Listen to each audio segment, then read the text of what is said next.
Halo semuanya, perkenalkan nama saya Ravena Diah Cahyaningrum, mahasiswa psikologi Universitas Jenderal Ahmad Yani. Di sini saya akan menjelaskan mengenai sistem visual. Disimak yuk. Pada materi sistem visual ini memiliki beberapa pembahasan, di antaranya stimulus, anatomi organ, jalur sistem visual, gangguan sistem visual. Mari kita bahas satu persatu. Untuk yang pertama yaitu stimulus. Stimulus dalam sistem visual berarti cahaya yang dapat dilihat manusia pada rentang 380 sampai 760 nm. Selanjutnya, warna cahaya ditentukan oleh 3 dimensi yaitu hue, brightness, dan saturation. Masuknya rangsang cahaya melalui lensa dan kornea. Konversi energi elektromagnetik cahaya menjadi impuls saraf. Terjadinya potensial aksi menuju SS pusat. Persepsi bayangan visual di area penglihatan di lobus occipital. Pembahasan selanjutnya mengenai anatomi organ. Anatomi sistem visual, di dalamnya terdapat anterior cavity, yaitu bagian dari mata yang bisa terlihat, terdiri dari pupil, iris, sklera, dan lain-lain. Dan terdiri juga dari posterior cavity, yaitu bagian dari mata yang tidak terlihat. Untuk lapisan okular dibagi menjadi 3 bagian. Yang pertama, fibrous tunic, terdiri dari sklera, bagian luar putih mata. Kornea, yaitu area mata yang berserabut, transparan, dan non-vaskular. Yang kedua, vascular tunic, terdiri dari choroid, iris, ciliary body. Untuk yang terakhir, retina, terdiri dari rods dan cones. Fungsinya adalah lensa untuk memfokuskan bayangan ke retina, ciliary muscle untuk mengatur perubahan lensa, dekat atau jauh, iris mengontrol ukuran pupil. Selanjutnya adalah anatomi dari retina. Retina sendiri berarti sel fotoseptor. Rods adalah sel batang yang sensitif terhadap cahaya intensitas yang rendah. Cones atau sel kerucut merupakan sel reseptor yang sensitif terhadap cahaya intensitas yang tinggi, yang memiliki 3 tipe, sensitif terhadap long, medium, dan short panjang gelombang. Bipolar cell dan ganglion cell. Dari ganglion cell akan diteruskan ke saraf optik, lalu akan disampaikan ke pusat penglihatan. Sirkuit retina, transduksi informasi visual yang terdiri dari 2 bagian, yaitu opson atau protein dan retina atau lipid. Fotopigmen pada manusia disebut rhodopsin. Sirkuit netral di retina, cahaya memecah rhodopsin, contohnya cahaya masuk ke kornea dan masuk melalui lensa mata. Nah, dari lensa mata diteruskan ke retina. Cahaya akan memecah rhodopsin, berkaitan dengan retina dan mengaktifkan transduksi.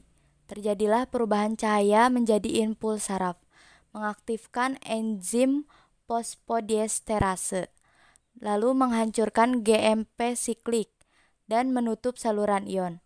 Selanjutnya, membran mengalami hiperpolarisasi.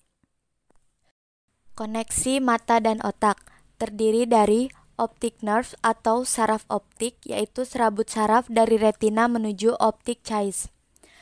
Yang kedua ada optic tract, yaitu serabut saraf antara chiasm ke bagian lateral geniculate dari talamus atau serabut yang melintas talamus menuju superior colliculus.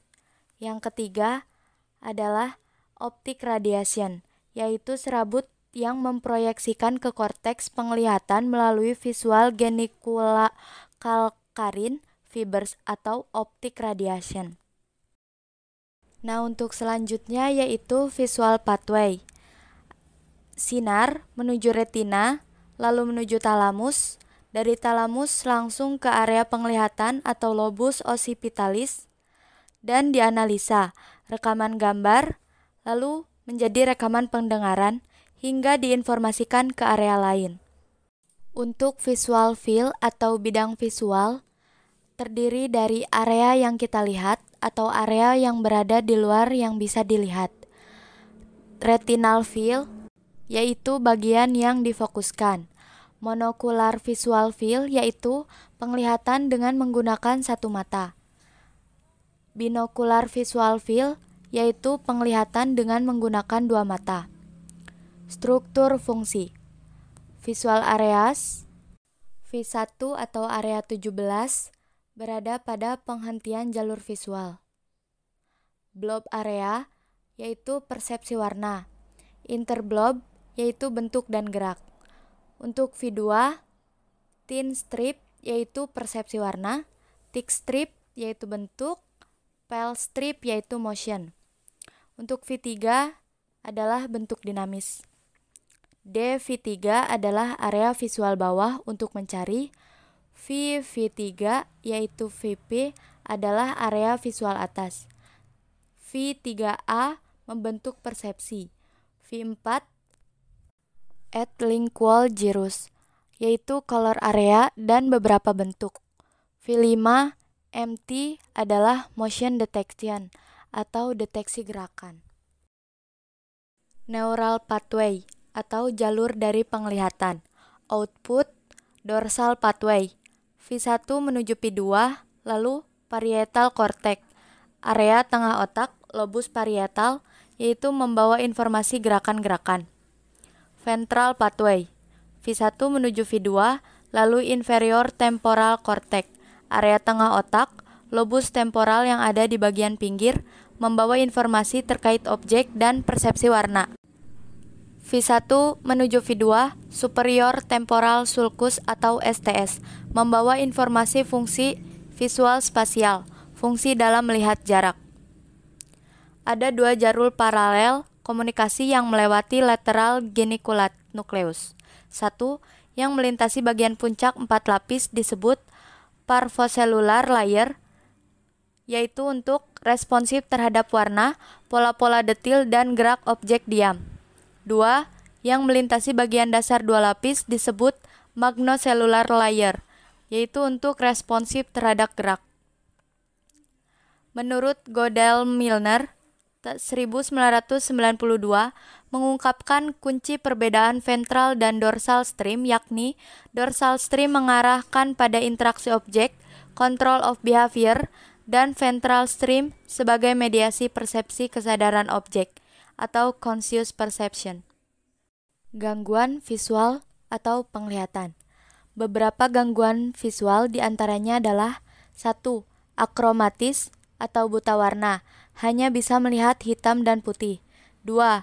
Gangguan persepsi gerak, terkait dengan visual spasial. 3.